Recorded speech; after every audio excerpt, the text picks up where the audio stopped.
Welcome. My name is Mike Sauter, and I'm an alternate media specialist and an assistive technology specialist at Saddleback College.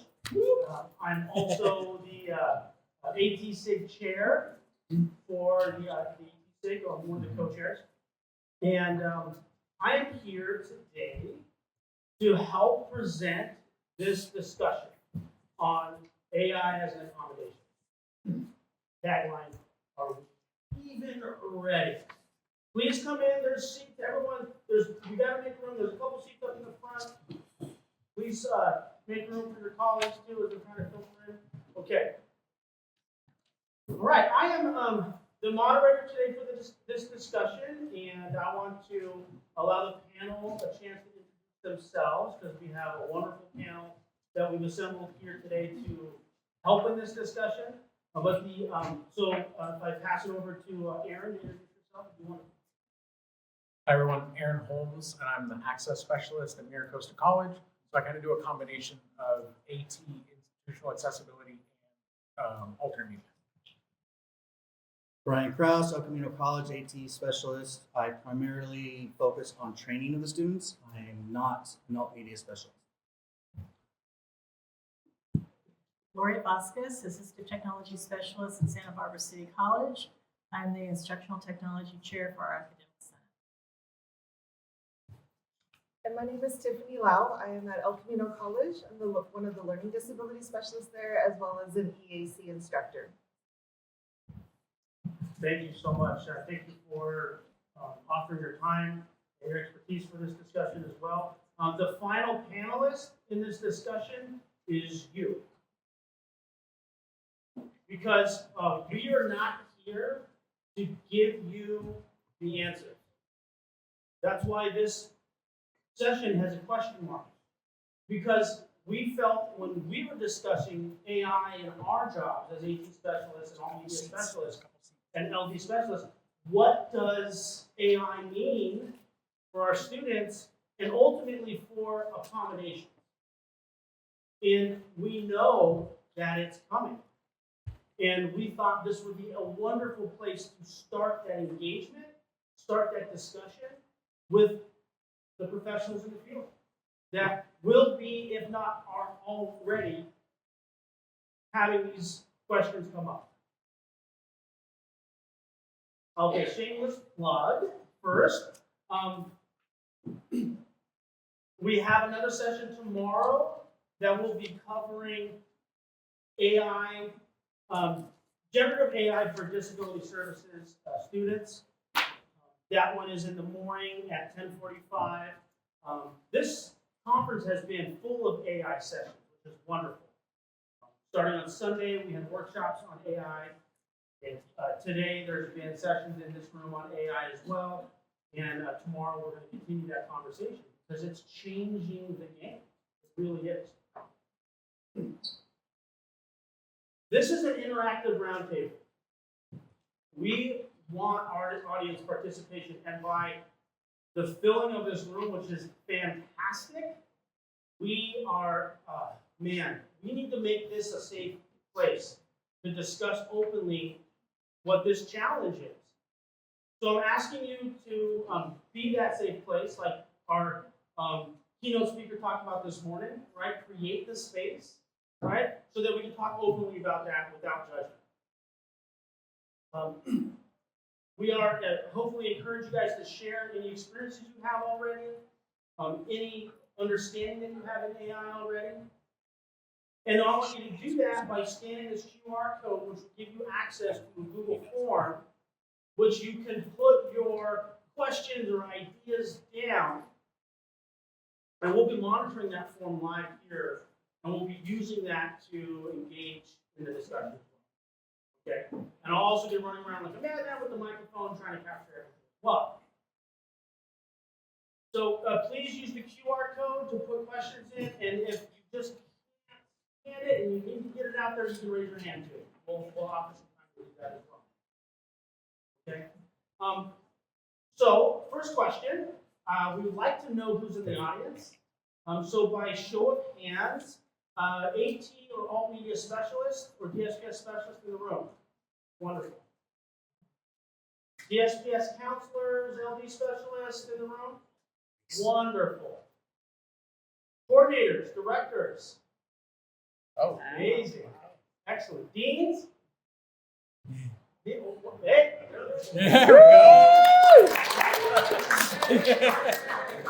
we go. We'll keep going. Vice presidents? Presidents? No? Chancellor? Okay. All right. Wonderful. Thank you so much for being here. Okay. So we only have a short amount of time, so let's jump into it. So what we wanted to do first is just give you an overview of AI as we see it as AD professionals and the differences that we are trying to understand between the tools. So I'm going to ask Aaron to come up and go through that.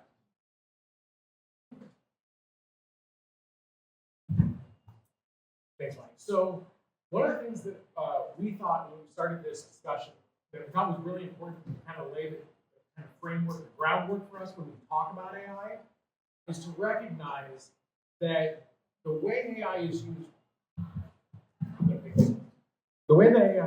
now, and it's like terminology, many times we're talking about large language models. We're talking about ChatGPT and things like that. But AI has been around for a long time.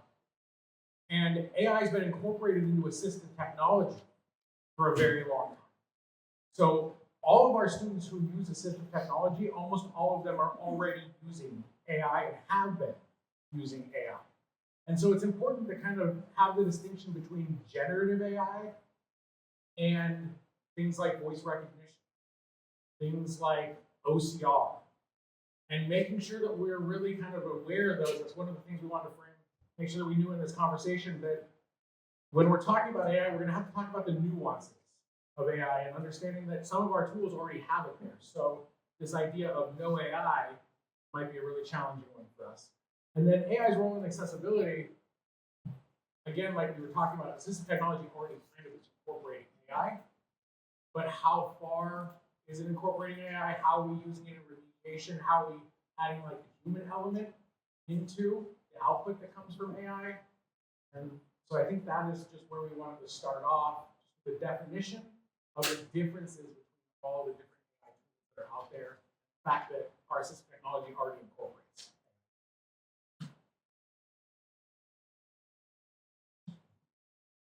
Thanks, Aaron. Okay, so to start the conversation, we wanted to bring a real world example. I'm an instructor, so I like to stand. So, back in spring 25, I actually approved the first AI accommodation as AI use as an accommodation at our college. I work at El Camino College. So the student came to our office, presented documentation stating that she had dyslexia. She also had autism, among a whole list of other disabilities. Through the interactive process, she said that she has difficulty with writing papers. She sometimes doesn't understand tone, and things like that. So she had requested the use of AI for her writing her papers, not in an English class. She was enrolled in 4 business classes, I believe. So, I asked her how she was planning to use it, that it's not a copy and paste, that it's not used to write your paper. And she's like, no, I'm gonna, type up my paper and then ask it to correct grammar. I'm gonna ask it to make sure my tone isn't snarky. I wanted to make sure that I don't have any run-ons or tangents, that I'm answering the questions and all of that. Like, okay, so then I told her in our meeting that I couldn't approve it right away. I need to discuss it with, our other, with my director. And she understood, and I told her also that this was the first time anybody has asked to use this as an accommodation. I knew that it was coming based on other conversations I've had at the college with other colleagues, with all of you. So I talked to Gary, and we decided that it was okay to approve this as an accommodation. So on the accommodation letter, I did state that the student is allowed to use AI to support her learning, right? I kind of intentionally left it vague because I wanted to start the conversation like we do, right? So when some faculty have issues with some of the accommodations that we approve. And then I also said that the student can show her prompts to the instructor to kind of show her work, and that the student and the instructor really should continue the dialogue and work together on this. So the student was satisfied, the instructor got the accommodation and flat out denied it. Well, sorry, not flat, she denied it and she fought it. She says that she never denied the accommodation because she never said those words, but her actions kind of stated otherwise, right? So the instructor called a meeting with her dean, with my director, and myself, without the student. And in preparation, I reached out to Lori Vasquez, who I heard rumors from last CAPAD that she was already talking about AI as an accommodation is coming. I was like, she's going to be a great resource. She gave me a ton of library references to go through. Ultimately, the instructor still denied the accommodation, admitted that the student, from the first email communication she had with the student, that the student had a 3rd grade writing level. So the instructor already knew that she didn't, wasn't at college level writing, but expected college level writing from her students for her class. I said that I will update the language to include the specific parameters of how the student can use AI. The instructor came back and said, those sound like it's for an English class, it's erroneous for my class, blah, blah, blah, just continued to fight the whole semester. And eventually the student did drop the class, which is unfortunate.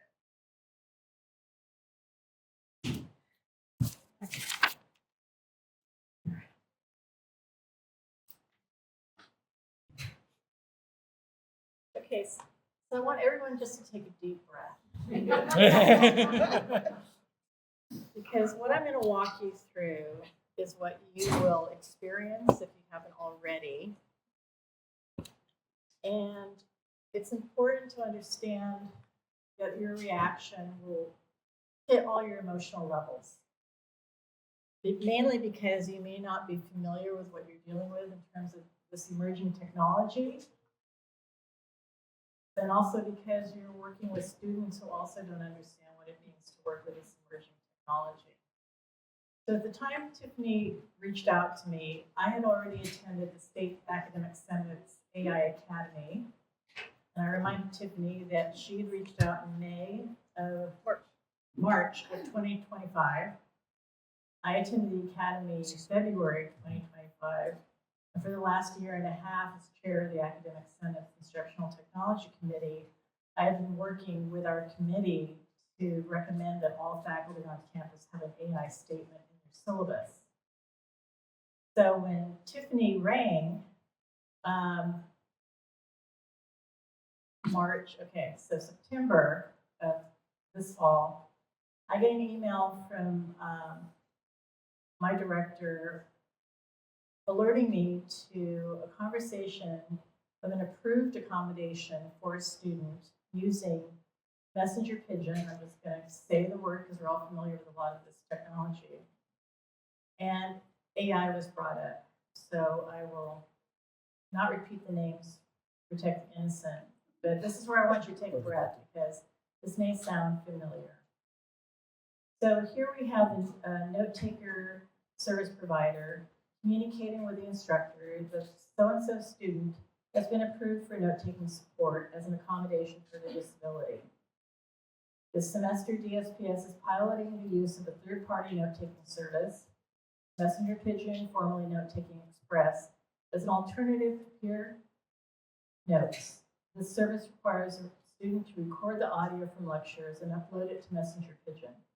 Once uploaded, a professional note-taker produces a written summary of the audio file and delivers it to the student.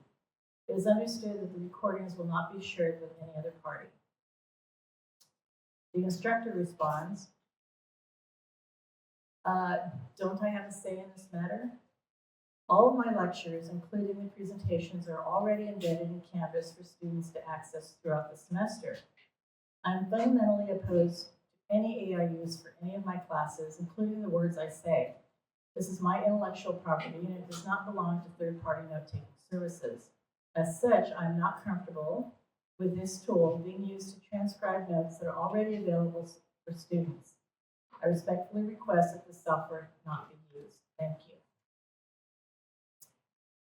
So then the director had to step in along with the service provider, explaining, although Messenger Pigeon offers AI services such as Study Assistant, they are not included in our contract. They're disabled if a student tries to access them via their SBCC account.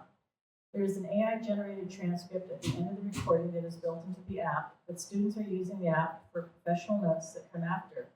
Our students who need transcription use a different service. It is part of our contract, and Messenger Pigeon's privacy policy that all intellectual property belongs to SBCC.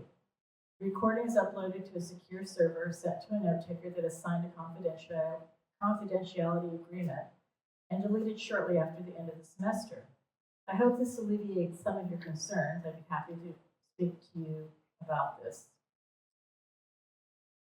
The instructor responds, I appreciate you taking the time to write a thoughtful reply and explain this. However, I still do not give consent to share my intellectual property with a third-party AI company, regardless of whether or not the intellectual property belongs to SBCC or regardless of whether or not it is deleted shortly after the end of the semester. I believe I still have agency over how my intellectual property is used, and I will not permit it to be used to facilitate the further advancement of AI. Clearly, there are note-taking services and/or resources for students with DSPS accommodations prior to AI. Moreover, as I mentioned previously, I already provide all of my students with all of my lecture notes and materials, which they can access at any time through Canvas. And lastly, students may only use handwritten notes for my classes and quizzes or exams.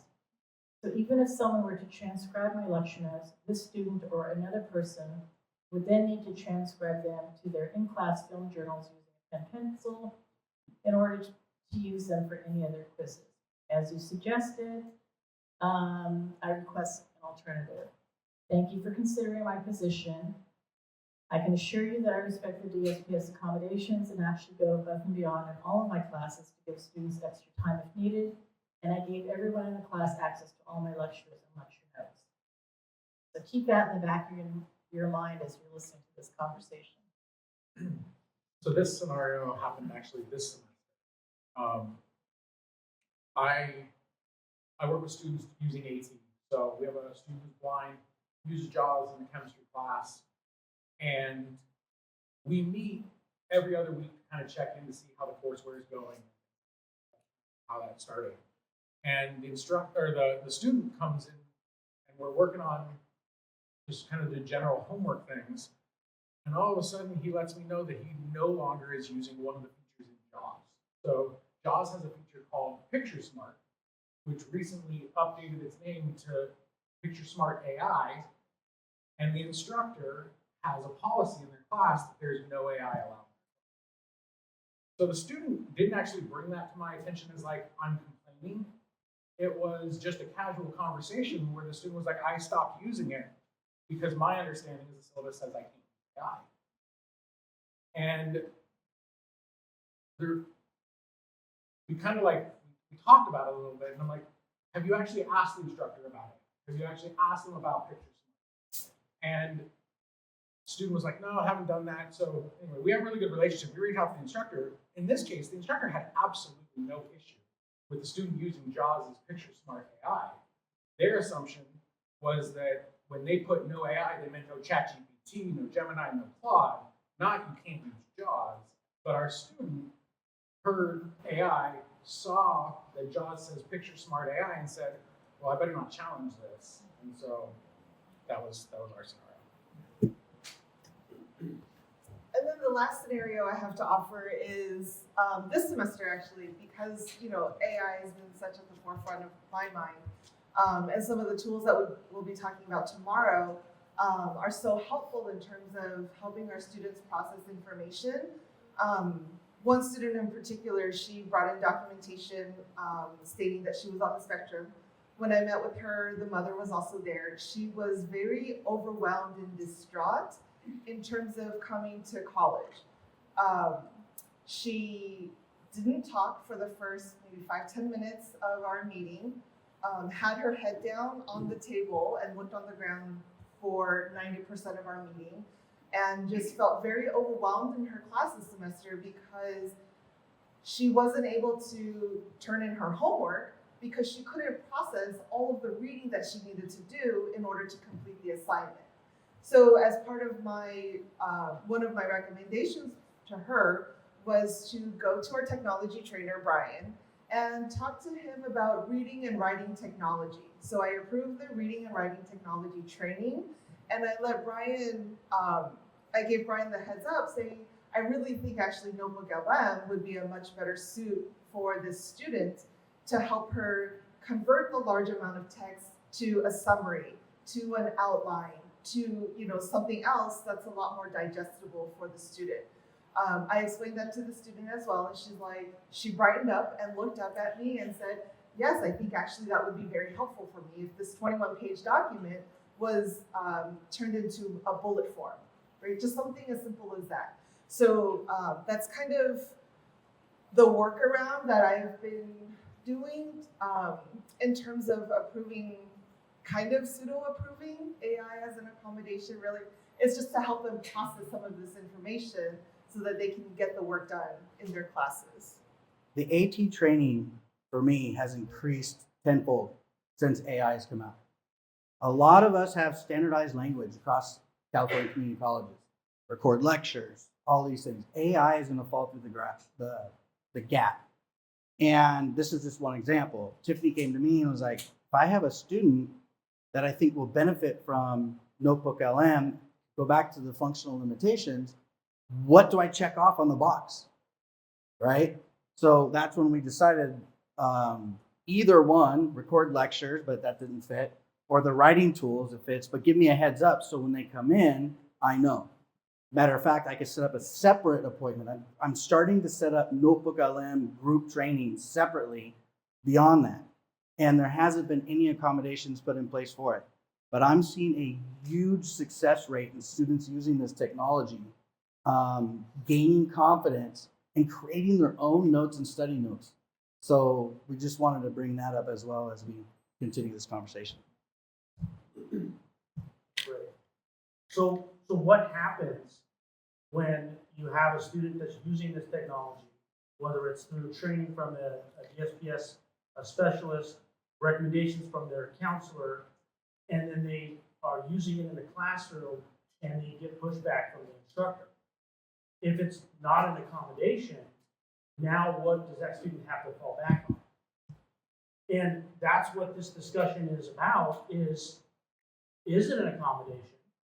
Does it need to be, right? How does that work? Where does that fit into our DSPS practices? Right? So we just engaged you in some wonderful examples. And these are our existing practices already, but I would love to hear if anyone has an example that they'd like to share, or start with questions about the examples that we've presented up here. If no one wants to start, I'll start through the Google form that you guys filled out. So one comment is, I have a student that has dyslexia, uses voice typing to talk about her paper, then uses ChatGPT to correct her grammar and punctuation. Love it. And then a question, the first question that we got, how can colleges ensure equity when AI tools are available to some students as accommodations, but not to others? Wow, that's a great comment. So if you guys have answers, please speak up too. Yeah. We're not experts here. We're not. Thank you. I'm coming back with microphones. Yeah, that's the thing, guys. We don't know. We don't know, but we know it's coming. It's here. I don't necessarily have an answer, but I do have a statement, though, that I do communicate with a lot of university students, and in the community college I work at is a lower income community college. Many of my students at my community college don't know how to use AI, have heard about it, may use it for something fun, but not really for academics. I talk to family members, nieces, nephews who are away at university right now. Every single one of their friends uses AI. They use it to turn in every single their paper. And so much of it isn't economic. thing, especially if you pay for the more advanced AI. You get a much better experience. I use AI for everything. I create spreadsheets. I use it for therapy. I use it for I have it redo everything I put on Canvas, and the 2 words I use are transparency and the why for my assignments. And that's huge, and it uses all the emojis that students love. But again, so much of it is economic driven, and I do believe that if it isn't a statewide choice, we are going to leave our lower income students behind, and that's completely unethical. Great comment. Yeah, statewide initiatives, right? We have some information about that. You have a question? Oh, okay. Thank you. Thank you. I think we bring up a couple of things here. One is, are we talking about AI as an accommodation, or are we talking about tools that are now integrating AI as an accommodation? And the equity part is already covered. Everybody has access to AI now. So when we're talking about accommodations, if we have to still make the connection to the educational limitation, then we need to be looking at what part of AI, what tool that are we using that uses or relies on AI is actually addressing the educational limitation. Because unless we do that connection, the blanket AI is way too large, and it's going to keep evolving, and its capabilities are going to keep evolving. So that is why, when you're using tools that are providing a particular service, it helps us to connect it with an educational limitation and approve it as an accommodation. But generally using AI as an accommodation, say, hey, now use ChatGPT, that we're gonna come into, fundamental alteration of the course outcomes, because then that will have to be so individualized to that course and what the student needs to learn and what the student needs to be able to do. Great comment. Great. Yeah, attaching it to an educational limitation is important. And yeah, the blanket AI accommodation, that's going to run into some trouble too. Where in that scenario you're talking about, and we talked about it, was how specific does it have to get then? Is it course specific, assignment specific, assessment specific, right? To the tool that is attached to that educational limitation. And I think just to continue on to that, that's one of the reasons why we want to have this conversation, is because not only is it a challenge right now for us to figure out how we can or how AI should be used, but if we go to the next step and kind of assume that AI is going to be part of the process, it might be changing how much work we have to do. Right now, we are really having to think about, because we are charged with looking at the course and the actual student, in each scenario individually. AI is making that possibly more challenging, and so I think that's why having the conversation early is going to help us a lot. One of the other things that I think, which was brought up as well, about this idea of AI as a blanket accommodation, I think that was something that we all started talking about when we were putting this together. We might have to start looking at how is it going to be used. If we choose that we will authorize some aspect of AI as an accommodation, it might not make sense to authorize ChatGPT or a large language model or something like that, but it might be appropriate, like Tiffany brought up in one of the examples, to be like allowing large form print to be put into bullet points, right? Maybe that is changing the format, right? It's almost, to me, I'm looking at it as an alt format. It's a different format of the material in a way that maybe a student can process that information. We're not providing them a summary per se, maybe we're just changing the format of the information to make it more digestible. I have a question up here. You get up here first and then I'll be back here. But so a thought on that, thanks Aaron, is, we talked about protecting the student with that accommodation, but your AT and alt media specialist, and agree with me if you do, in this situation, we are gonna problem solve, right? That's what we do. We connect the issue, the access issue, the student with a solution. And if we're gonna use one of these amazing tools to do that, are you gonna protect your AT specialist with that accommodation too, right? Because you don't want to get them in a situation where they're just creating accommodations, that's not our role, right? And then if we stick our necks out to help a student and then it backfires, now who's at fault? Yeah, thank you. So, I mean, obviously, I agree with that. If it is an accommodation, it will have to be tied to the educational limitations, and then we have to hash out, okay, what particular part of which tool is relevant for this particular limitation. But I'm trying to think, if that's kind of the short-term strategy, then the long-term strategy, it reminds me more of like internet access, right? I wasn't around when that was kind of a thing, but was that ever like a thing? I know like in K through 12, right, students are eligible for a hotspot, not based on disability, but just, if they need one, they get one, right? And so, to me, like the advocacy should also be, across the campus, across wherever in education that, it's not something that people won't use. It's already there.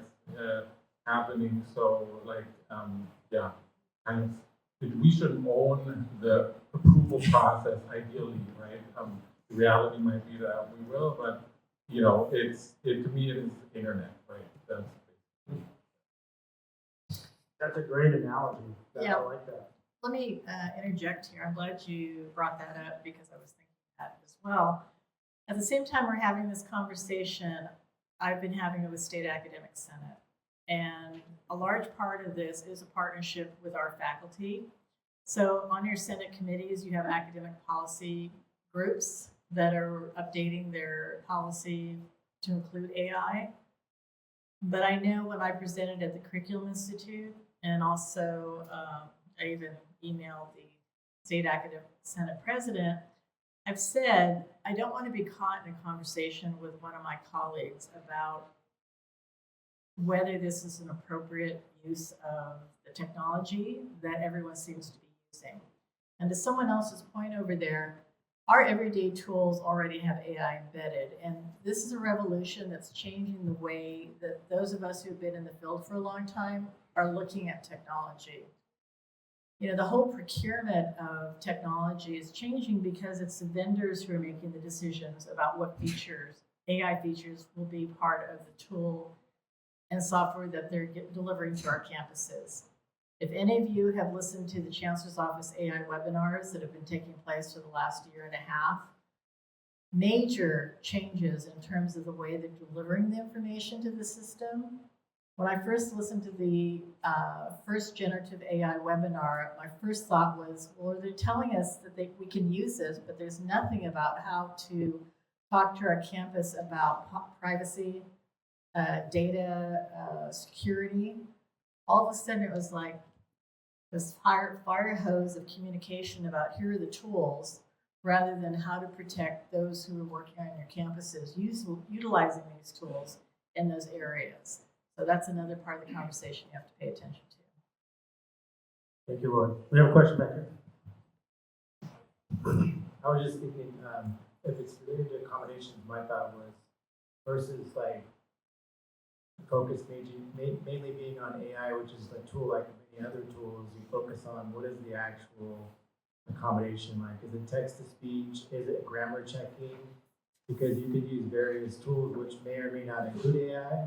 And then if it does, then you start to think as, can I create something like a custom GPT where you can set the parameters so it wouldn't be a fundamental alteration, right? So like you could potentially create a custom GPT that does grammar check only, but can't use the vast array of things that ChatGPT could do, which could create a fundamental alteration. So I think as we think about accommodations, think about what is the AI actually doing, like what's its job for that accommodation, and then explore all tools. Some may include AI, as more and more tools have AI in it, and then start to help the campus in terms of policies that, trying to meet the policies by the campus and being part of that to help with the policies being set up. Like our campus currently doesn't have an AI policy, but we're trying to scramble to put something together and then trying to figure out how that can kind of coexist with accommodations, but have some parameters. But I think focusing on like what is actually needed by the student, because there could be ways like you might maybe a Word document, doing grammar check in a Word document might be sufficient, where they may not need AI. But if you are going to use it, there could be ways to make it a very specific controlled environment for that usage that the instructor could be comfortable with. Thank you. Thank you. What want to say? I'm glad you brought that up. Policy. Yeah. AI policies on campuses. It's in our opinion, as DSPS professionals, we should be engaged in the AI policy generation on your campus. Because if we're not, then disability students with disabilities may be left out of that, right? To safeguard that, we need to be involved in that. So something else I want to put out there is that the Community College League, if you subscribe to their subscription services for your college, they do have a template for artificial intelligence. It's AP 3775. And what they have on the template is, this is a procedure addressing the following elements, which is optional and suggested as good practice. Local practice may be inserted and may address the following points. No federal or state law or regulation requires community college districts to adopt an administrative procedure on the use of artificial intelligence within the district. Districts may choose to address this topic and district-developed protocols, guidelines, or processes rather than in a CEO-approved administrative procedure. And then the bullet points that they say that you could include in this AP is scope of procedure, definitions, approved AI applications, academic integrity, data privacy and security, ethical considerations, limitations on use of AI and risks, and training and support. Nothing really about students in there. But I did want to say that one of the points is, and our college is currently in the process of like designing our AI policy, is they put in the CLC language that they suggest a list of approved AI tools. And again, going back to that AT world, a lot of our AT tools use AI. And so I think it's important that we're part of that conversation in policy development to make sure that accommodations are protected and students with disabilities are protected, and being able to use the tools that we already have access to that might get caught up in this blanket term of AI that's not defined as maybe large language models is what they really mean. Something else you should be aware of is that, let's see, about a year ago, a group of us faculty got together to kind of spearhead conversation around AI before it became a caucus within the State Academic Senate. And what we were trying to get at is we knew that the Chancellor's Office was pushing out generative AI as a conversation piece to our system.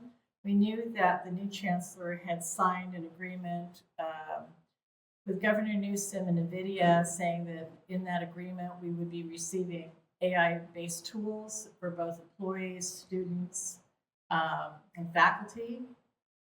But we wanted to be sure that the faculty voice wasn't missing in that conversation. So there is a resolution that was passed spring 2025, which is asking the State Academic Senate and the Chancellor's Office to work closely together to try to put together a package of AI-approved tools that we could use in the system, rather than each of us cherry picking at our campuses. And we know what we approve today will change tomorrow. Right. Question back here, in the back of the room. Well, so since this is more of like a brainstorming session for AI, one of my concerns coming from a K-12 background as a school psychologist is we always operate on the concept of the restrictive environment. And I'm getting a lot of kind of conflicting feelings with the idea of like, hey, this will just summarize it for you. This will do this will do that, without properly working with students on like, what is the least restrictive way of using this? Hey, before you ask it for a summary, read the text. After you read the text to it and it picks up your reading, then start focusing on like, can you summarize this? Then reread the text. Or, just being critical about the prompts that you're using when you're designing those things. So I think just part of the conversation, again, on my end would be, as counselors, it's not just that we assign this as an accommodation, but also how do we properly scaffold it and present it to you in a way where you're still using those skills and not just relying on the AI. Great question. So speaking of K-12, I attended our Santa Barbara County Education Office training with superintendents and tech leaders about a week ago. And they are actively engaged in training their faculty on things such as AI and universal design for learning, AI and civic engagement, AI and English learners, AI and STEM, AI and students with disabilities, AI in the writing process, and reflecting back and projecting forward. Yeah. Saddleback College is hosting an AI summit in the month of November, and we're inviting all of the superintendents from the K-12 schools in our area as well, because we want to engage them in that conversation. Because what we're getting from high schoolers are, students are being told if you're using it, you're cheating. So sometimes we have to break that barrier too as we start exploring some different tools with them as well. I was just thinking, this really reminds me of the calculator fight we have. Yeah. I mean, we have a calculus instructor who won't let a student use a basic calculator because they're somehow going to cheat, but it's just arithmetic, and they're not testing for arithmetic. So it really shouldn't be, we have this fight all the time. And when that student gets out into the world, they're going to use that calculator because that's what everybody does. That's how you get your work done. And AI is going to do the same thing. They're going to get out of college, and it's going to be, you better know how to use AI in your job because everybody else is using it. You better be able to make it work. So I don't know how we phrase that better for faculty, but somehow get them to understand this is the world now.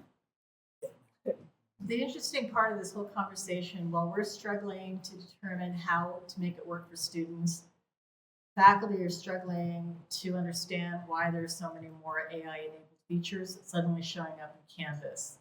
So Instructure, that owns Canvas, has signed a partnership with OpenAI where there will be more AI-enabled features. And one of the big things that is coming up right now is AI grading. And so, that's a whole nother ball of wax.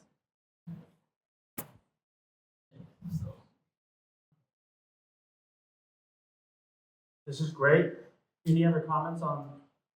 There's a lot. There's a lot. Let's read a couple of comments from the sheet. Thank you all for your questions and comments. Just so that you guys know also, when you click on that QR code, there's a link for you to also see the questions and comments that are being posted on that form as well. I'm not going to go in order in terms of the questions that were raised. I don't know, there's a couple, I think, for my bias as a specialist, approving the accommodation, and then also just institutional responsibility. There was one that said, if we provide AI summaries or AI-generated alternate formats for materials, who is responsible for ensuring that the material is accurate and complete? I am imagining situations where either the information is no longer accurate or there are important details left out that a student needs for exams, quizzes, assignments, etc. Great question. It's a great question. So who's responsible for accuracy, right? If we're using Messenger Pigeon to create notes for our students, if we're using Otter to transcribe, if we're, who's responsible for the accuracy for our students?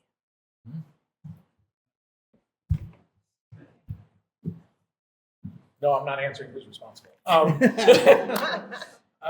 I do think that where we are with AI, while it's great and it's advancing very quickly, it's very, very clear even outside of education, in the use of AI, to have it be accurate, there needs to be a human in the loop. So that's kind of the conversation pieces. So I think you bring up a good point, Tiffany. If we're thinking of how we're accommodating students, we probably play some role in its accuracy, right? Like we play some role in its accuracy for all media currently.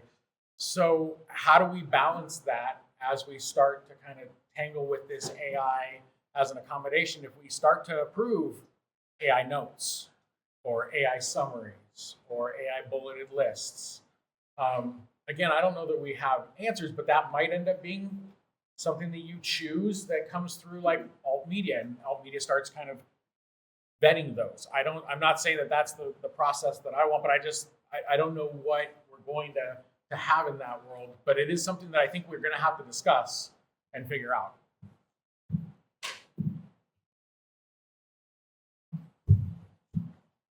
As we talk about AI as a new tool, like if we talk about responsibility, do we have that same conversation for like real life note takers?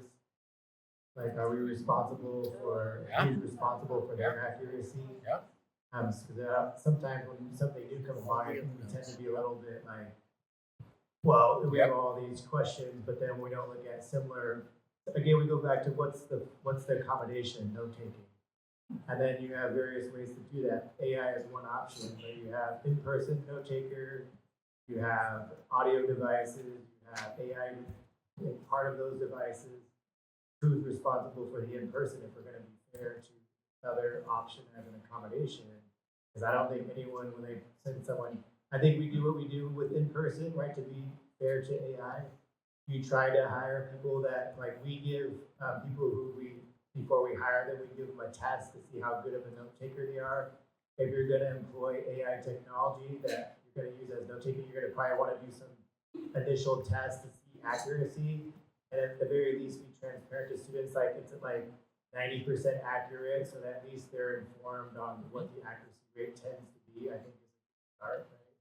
And that model is what we've probably been doing in the non-AI world in terms of that accommodation.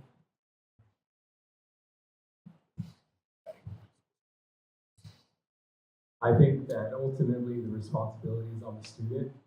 And I think that when we provide a student with an accommodation, I think we're explaining to them, hey, this is a tool for you to study better or learn in a way that you can learn. It may not be the complete answer for you. You have to use all the tools at your disposal. The notes may not be perfect. What AI gives to you may not be perfect. These are tools for you to use. It's your responsibility to determine whether or not you're going to use them in your education. It can't be our sole responsibility to make sure that information is always accurate, because that's never.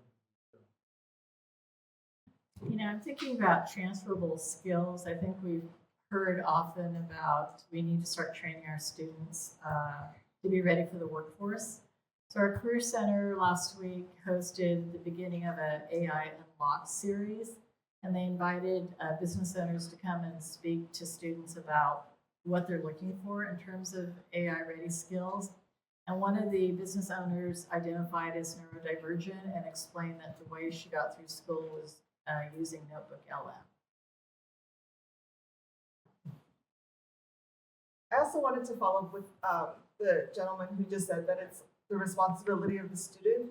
Often, I would say 99% of the time when I approve recording lectures as an accommodation, I'll tell students the accommodation is to record lectures, so you could use any device or app that you choose. We at El Camino, we actually really like to use Otter because it can record, it can transcribe, you can take pictures, and it'll take the picture and stick it in the middle of the recording.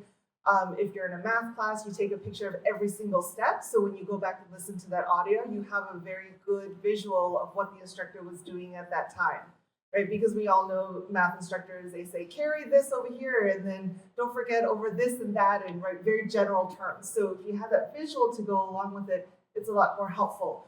And I also tell them, like, the cool thing about Otter, not only that, but it also, at the end of the recording, it'll AI generate a summary, and then also AI generate an outline.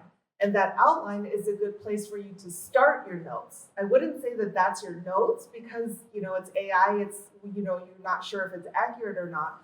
But if you're having a hard time knowing what to take notes on, you can refer back to the outline, right? So take a look at the first point. What did it say? And it's like, oh yes, that's what I understood. I wrote that down too. That was a good note to take. Fantastic, you're on the right track. And then take a look at the second point. And you think, no, I don't remember the instructor saying that, or I didn't think that that was important. Then you can tap on the note, that bullet, and it'll take you back to the recording so you can listen to that again and then decide, oh yes, maybe that was important and I should. So now you're starting to build your note-taking skills.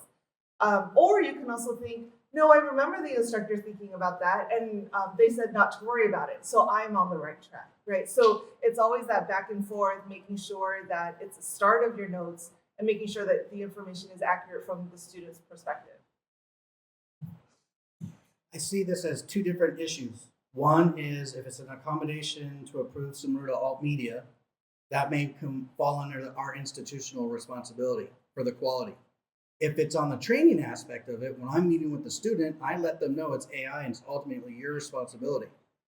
For me, my current way of looking at things, because it could change based on what you guys are saying today, using AI as a support tool, thumbs up. Using it to create anything, an output, thumbs down. So if you're using it as a tool to help you process information, getting things set up, it's fine. But if you're using it to write your English paper, not good. But I also explained to the students, just like everybody else on campus, you have a right to cheat. You have a right to do what you want, just like the college has policies in place that will handle that. So it's up to you to understand what you're using, and it's AI. We know it makes mistakes. And I've given examples of how using ChatGPT and some other ones where I've asked questions and I knew the answer and they were wrong. And then I said, are you sure? And they said, yeah. And they said, please check a calendar. And this literally would respond, my bad, you're correct. So if you go in and you're just like, I'm taking this for, it's everything it is, and you turn it in, it's your responsibility, right? I look at it like going to a Hallmark. A lot of us, we don't write poetry, but we'll go spend 30 minutes in a Hallmark store looking through cards and going, ooh, this is exactly what I want to say, and you give it to someone. But we spend the time looking at it to make sure it's really what we want to say. So students do have to have their own responsibility on how they're going to utilize the tool and how they're going to produce material. I was just going to come back to your point about student note takers. I always found it really unethical with student note taker because many schools do not require, like you said, some sort of exam for a student to be a note taker. And so upon that line, I do think it's really unethical, and in some ways the idea of an AI seems better. But I do find there to be a really hard line for me here, and I'd love to be persuaded differently. But I do not believe it should be on the student to know the ethical lines around AI when we ourselves do not know. And I think that holding them accountable for holding that line is completely unfair, and all we're doing is passing the back. With that, your point about ChatGPT being wrong, absolutely. But when you pay for the more advanced versions of AI, which higher income students do, it's pretty freaking accurate. And it's really hard to find problems. So it is a difference there too, and that's changing, right? I get free version of the more expensive for 3 hours a day now. I'm really stoked about that. But I do think it is, again, really hard for us to hold them accountable if we don't have the line for them. The line. Great comment. Who was first? Aaron, why don't you go ahead? Just one thing about I think it is really important to kind of point out, and we've talked about the ethical part of the socioeconomic aspect of AI. And I think for folks that have not used the paid for versions, there is a significant difference in the quality and the type of output that you get when you pay $30 or $100 a month versus the free versions that all students or all people have. So if you haven't done that, you have the opportunity to. I know that Gemini right now is doing some educational accounts outside of the California Community College system. They're doing educational accounts if you have a .edu. The paid for version of Gemini will give you a vastly different output than like a free version of Copilot. The quality, the accuracy, it's significantly different. And also the formats are like, you can ask for visual representations when you pay more money. You can ask for video representations when you pay more money. but you can only get a text-based output if it's free in many cases. I think my question kind of piggybacks off of what the last two people were saying is, one, I guess my question is to the room, what are your DSPS offices doing to ensure the counselors and AT specialists have just a basic knowledge and understanding of AI? I keep coming to AI workshops and things because I still am trying to wrap my head around it. And so, how as a counselor, do you work with this as an accommodation or not if you barely understand it?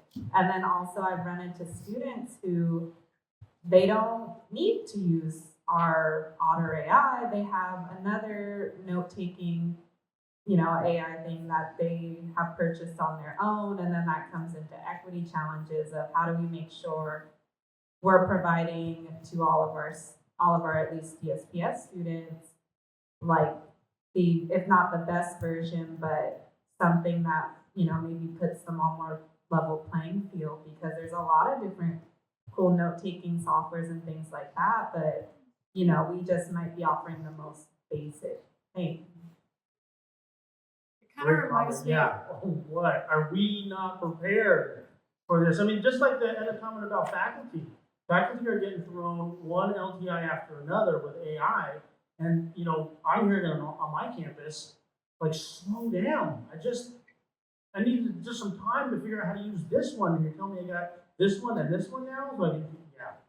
But as a department, where are we going to include that training? So an example, at our college, I'm in DSPS, but I'm also in the Faculty Resource Center. So I'm working with students and working with faculty. So the Faculty Resource Center spends a lot of time training faculty on a lot of AI-related tools. And then this conversation reminds me of the early days of the high-tech center development and assistive technology and how long it took us to develop standards. And we're all familiar with Kurzweil and JAWS and Zoom text and speech recognition. All those tools are now having AI features embedded into them.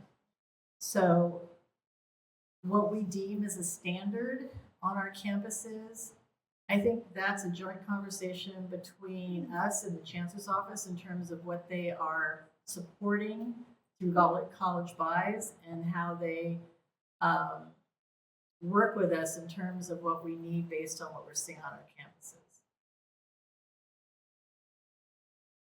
So I wanted to touch on the aspect of the onus being on the student, right, and the campus responsibility. I really feel like if there could be something from the Chancellor's Office that gives directive, because there's so much pushback and so many denials from instructors that just categorically won't allow it, without there really being any understanding as to why the student needs it, what is the benefit it's going to provide, how are they using it. I think if there's more education to say how it's being used and the way it should be used, and to provide some type of, whether it's a template, guideline to create your own standards for your campus or your district. There needs to be something, because if we just put the onus on the student, I think both sides are going to become more entrenched and more embattled, and then there's even more denial unless we do this the right way. So I'm covering this further in the slides, but I'm going to mention it now because it applies to what you're just saying. The foundational document that we are all working with in the system is Vision 2030. That was created by our new chancellor. They updated it July 2025, and there are several strategic directions. One of those is AI. So when you're having these conversations on your campuses, you're utilizing that document as, if this is a roadmap for all 116 colleges, then we have to consider what it looks like for students, all students, including those with disabilities. Yeah. So we have about 10 minutes left, right? Just wanted to get a poll on how many people know about their policies and guidelines on campus, or if they have one, and then we can share the link here that shows. So you want to ask what? I'm sorry. Yeah. How many people are aware of the current status on their campus of AI policies, guidelines, in the works, or it's done? How many are not aware of where you are on campus right now? Okay. How many want to know? All right, good. So in the last 10 minutes here, we want to wrap this up with some resources. Laura's going to talk about the Vision 2030 and a lot of things that are happening statewide. I will mention one thing. I don't know if it's on your list, but Gemini is now being offered to the entire California community college system. So there has been an agreement from the chancellor's office with Gemini to provide Gemini licenses for every single student in the system. And that's rolling out in the next few months as colleges are applying for that through the new innovation center that's up here at Deanza. Deanza. Thank you. Yeah. That includes all their Google products across the All our board, Google products, yeah. including Notebook LM.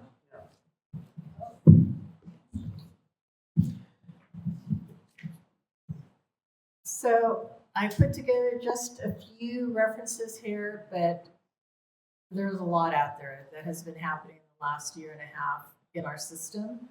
So as I just mentioned, Vision 2030, read that document, and also one of the links in the strategic directions is written by Ellie Constantine at, I believe, Mission College, who started out in DSPS, who is now a DE coordinator.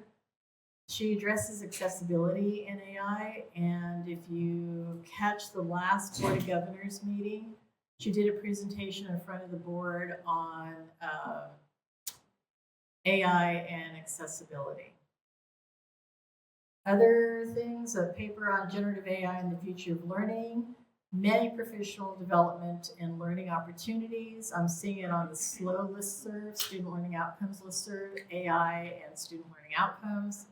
Also, the CDC OEI webinars are starting to address more and more webinars on AI and universal design. And then there's a plethora of existing board policies from many different community colleges, but also the CSUs and the UCs. When I first started this with my committee a year and a half ago, I was referencing the CSU and UC policies across the country. And I could see they were beginning to copy each other in terms of what they were offering. But now I think we're starting to catch up a little bit. And don't forget about the DEIA inclusion piece. Someone mentioned, what about the students? When you're having the conversation, start with your academic senate. They're getting a lot of training statewide about artificial intelligence. They don't have it figured out, but there are some resolutions that are addressing the direction. Okay. Any last thoughts in the crowd? Yep. 3 slides back. Yes. Yeah. You're welcome. Any last thoughts? Any last comments? Questions? The questions that we have up here in our PowerPoint were just kind of to help guide the conversation in case nobody had any questions. You guys did great. So here is our QR code. This will bring you to the Google Doc or Google Drive location where we have our presentation slides, a resource folder which is full of resources. Thank you, Lori, and to the panel for providing those resources. Wow, that's a lot of phones out. It's not working. Is it working? What devices are you using? Oh, mine's not picking it up either. Yeah, I think that border was having an effect on it. Yeah. All right. Okay. Yeah, mine's not getting it. Good. Well, I want to thank the panel. Thank you so much for your time and all of the hours of discussion that we were engaged in. This was an incredible discussion, and I want to thank you for all of your incredible comments and discussions. And honestly, this is we weren't sure how this was going to go, but we knew it was going to be interesting. And all I can say is to be continued. Right? Thank you. Thank you very much. Any questions? That's great.